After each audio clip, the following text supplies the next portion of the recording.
Amazon acaba de publicar un beneficio neto de 62.600 millones de dólares, un 245% más que el año pasado, y al mismo tiempo su flujo de caja libre en negativo. Esto no es una incongruencia, hablamos de la misma empresa y un mismo trimestre, dos métricas complementarias, aunque no lo veas ahora. Y si tienes acciones de Amazon o estás valorando entrar ahora, esta contradicción no es un dato curioso, es la diferencia entre entender lo que tienes en cartera o si estás sujetando algo a ciegas. Si solo te quedas con el titular, te vas a llevar una lectura equivocada. Hoy vamos a revisar los resultados de Amazon del segundo trimestre, con calma, sin ruido, para que tú decidas con tu propio criterio si es que esto es una alarma o si es la apuesta más grande en infraestructura de toda la década.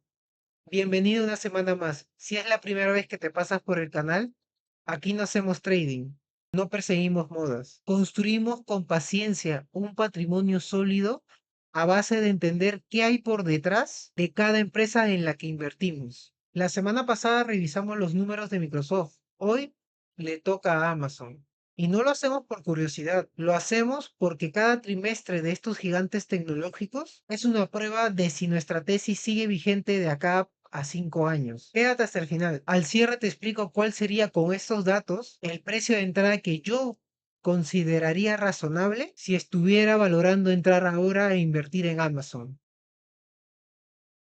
Vamos a lo primero, porque si no aclaramos este punto, vamos a arrastrar todo este error en todo el vídeo. No porque se te escape algo obvio, sino porque este dato está construido de una forma que no se puede leer con un vistazo. Nadie debería necesitar un máster en contabilidad o finanzas para entender en qué está invirtiendo su dinero. Por eso lo hacemos así cada trimestre. Ese beneficio por acción de 5,75 no es lo que parece. Hay que entenderlo bien. Dentro de esta cifra hay un ajuste contable de 53.400 millones de dólares, que no tiene nada que ver con vender más suscripciones o dentro de la tienda. Es la revalorización de la participación de Amazon en Anthropic. Es un efecto contable, no es caja entrando por la puerta. Si limpiamos ese efecto, los beneficios antes de impuestos quedarían en 27.500 millones de dólares, un crecimiento en torno al 32% respecto al mismo trimestre del año 25. ¿Y los ingresos? Lo que se muestra es un negocio real creciendo al 20% interanual. Pocas empresas en el mundo pueden lograr esta magnitud con tal tamaño. Amazon acaba de revisar al alza su inversión en infraestructura para este año, de 200.000 a 220.000 millones de dólares. ¿Por qué? La propia compañía en la conference call justificó esta subida debido al encarecimiento de los chips de memoria. Y es esto precisamente lo que ha llevado al flujo de caja libre tocar terreno negativo de 7.600 millones de dólares en los últimos 12 meses. Vamos a la parte que realmente mueve la aguja. Amazon Web Service. Este segmento ha crecido un 37% interanual, hasta 42.200 millones de dólares. Con esto alcanza una tasa de ejecución anualizada de 160 millones de dólares. Y eso no lo digo yo, lo dice el mismo directivo de Amazon, Andy Jassy, en la conference call, quien puso este dato en perspectiva. Si AWS fuera una empresa independiente, ya alcanzaría el puesto 24 dentro del Fortune 500. Hay un número que apenas he comentado y que a mí me parece uno de los más importantes. El backlog, el RPO de los contratos de AWS. Los clientes que ya se han comprometido a pagar los servicios del AWS, pero que aún no se han facturado. Este dato asciende a 496 millones de dólares. Ha subido 132.000 millones en un solo trimestre. Andy Jassy fue todavía aún más lejos en la conference call. Dijo textualmente que el AWS tiene el potencial de convertirse en un negocio de 1 millón de dólares de facturación anual. No es una proyección mía. Es lo que dice el propio CFO. Y lo relevante para nuestra tesis no es solo que crezca esto, sino ver si realmente es rentable y eficiente. El margen operativo de AWS es de 39%, apoyado en su propio hardware, los chips de Graviton y los aceleradores Trainium. A esto le sumamos el negocio de la publicidad, que sigue siendo una máquina de hacer ingresos, 19.800 millones de dólares, un 26% más grande que el año pasado. Antes de meternos en la parte que genera más dudas, ¿por qué gastar 220 millones de dólares hasta quemar la caja? Un inciso rápido. Este tipo de análisis con una mentalidad de 5 años es exactamente lo que yo aplico a mi propia cartera. Si quieres comparar esto con lo que vimos con Microsoft la última vez, tienes el video de enlace arriba. Nada de lo que ves aquí es una recomendación de compra. Es una herramienta para que construyas tu propio criterio. Seguimos.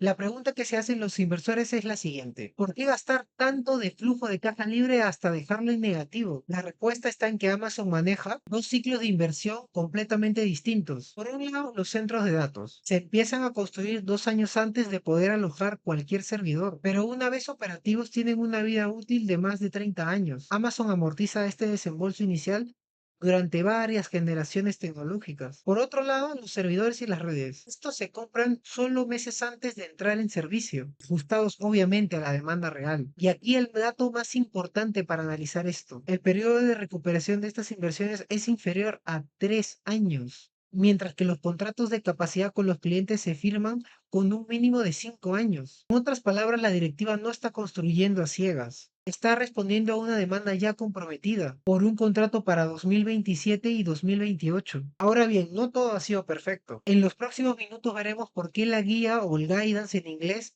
del próximo trimestre ha decepcionado ligeramente al mercado. Y para cerrar, si a estos precios la acción sigue teniendo sentido dentro de tu cartera. Para el tercer trimestre, Amazon espera entre 197 y 202 millones de dólares de facturación. A primera vista parece una desaceleración entre el Q2 y el tercer trimestre, pero tiene explicaciones. En la conference call, Jay-Z indicó lo siguiente: que al haber adelantado el Prime Day de julio a junio, la comparativa interanual del Q3 se ve totalmente desbalanceada. Una parte que normalmente lo vemos en el Q3 se ha adelantado al Q2 en la presentación de estos resultados. Si aislamos el efecto, el crecimiento real del tercer trimestre sería casi de 400 puntos básicos superior, unos 4 puntos porcentuales más de lo que muestra la cifra en bruto. Y fuera de este ruido puntual, el negocio de consumo sigue ganando tracción. Con los números y los resultados ya claros, toca el tercer filtro dentro del protocolo que yo le aplico a cada resultado trimestral, no solo al de Amazon. Primero, separar lo contable del operativo. Segundo, entender el motor real del negocio. Tercero, la pregunta que de verdad decide si es que esto es una oportunidad o no: ¿está cara la acción? Amazon cotiza hoy a 30 veces beneficios futuros en los próximos 12 meses. Para darte un contexto, en los últimos años, este múltiplo se ha movido en torno a 35 veces, con un máximo de 47 y un mínimo de 26. Es decir, seguimos por debajo de esta media histórica, incluso después de la subida de la acción que se tuvo tras la presentación de los resultados. Antes de esta subida ya cotizaba aún más barato. ¿Y hacia adelante? El consenso de los analistas espera que el beneficio por acción de Amazon crezca a un ritmo compuesto del 15% de aquí hasta 2030. Eso sí, no es una línea recta. Los propios analistas ya anticipan que en 2027 puede haber una caída puntual de los beneficios antes de retomar un crecimiento con fuerza ya en 2028. En resumen, este ha sido un buen trimestre para Amazon. El flujo de caja libre negativo no responde a una ineficiencia, responde a estar construyendo hoy la infraestructura sobre la cual va a correr la economía digital en la próxima década. Y a los precios actuales ni el mercado parece estar pagando de más por ella. Si sigues aplicando este mismo filtro cada trimestre, separar el ruido contable del negocio real, medir el motor de lo que realmente importa, comparar el precio con su propia historia, dentro de 5 años no vas a recordar el titular de este vídeo. Vas a recordar que tu cartera creció porque supiste mirar más allá del titular. Si este tipo de análisis te aporta valor, dale like y suscríbete. Me ayuda muchísimo para que el canal llegue a más personas como tú. Y cuéntame en los comentarios: ¿te asusta este nivel de CAPEX o lo razonas de la misma forma que yo? Gestiona bien tu riesgo, mantén tu foco a largo plazo. Nos vemos en el próximo vídeo.